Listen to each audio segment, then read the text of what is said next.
in your poetry, do you find that you write a lot about residential school, or do you find you write more about other things like your family or culture, or what do you think comes out the most in your poems? Um, so when I was working for missing and murdered women, I dealt with a lot of trauma. I was a statement taker, and as a statement taker, we would be sitting in hotel rooms and we would have a camcorder and a recorder, an audio recorder, and I would have the person sit in there in front of the camera and I would be asking them questions about their missing or murdered family member. So it was quite traumatic work. There was a few times where I thought I would break down, like right in there, right while I was doing the interview. And also my first interview, which took 4 hours in Winnipeg, like really affected me.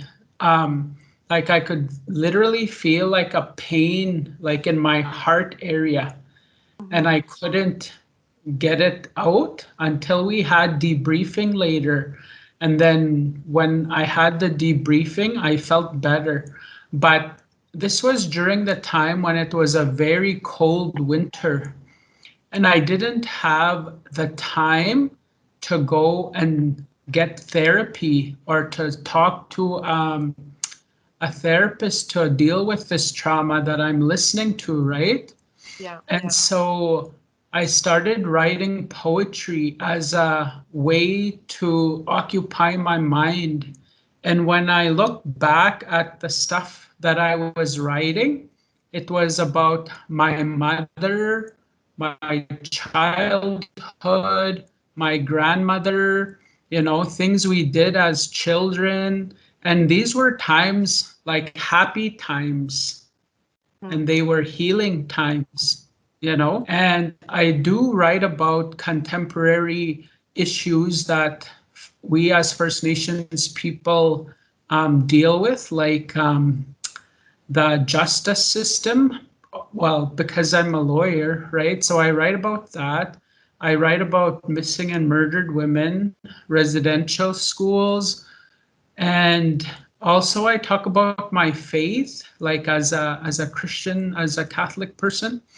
And so there's like a little bit of everything in there. It's really quite like it's not just about one area, or it's just a variety of things, of experiences that I've had in my life.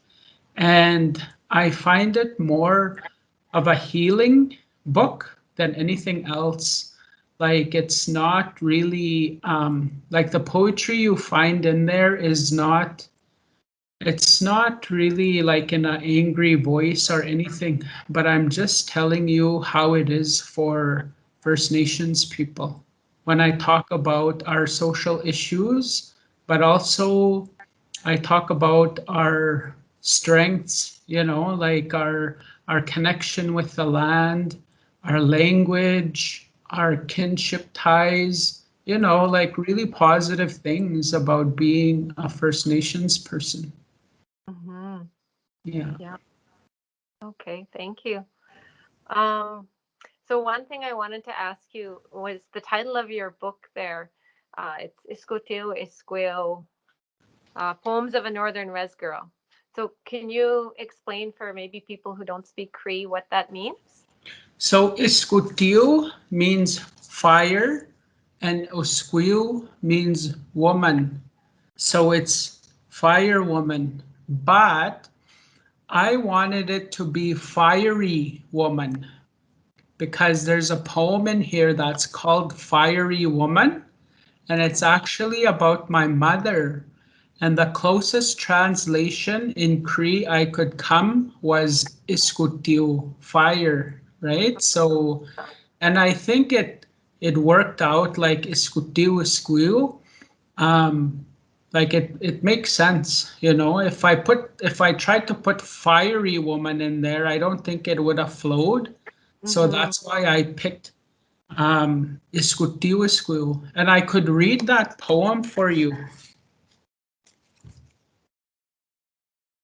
the 60, it kind of alludes to the 60s scoop, because this was the time when children were being taken away from their parents, I mean their mothers, even right at the hospital, as like when they were finished having their babies, the Mm-hmm. government the government would come right to the hospital and make women sign away the child, like to put them in adoption or foster care or whatever. That was such a deliberate attempt to take these children away from their culture, like Yeah. what they've been doing with residential schools. So it's like a continuation with a child welfare system.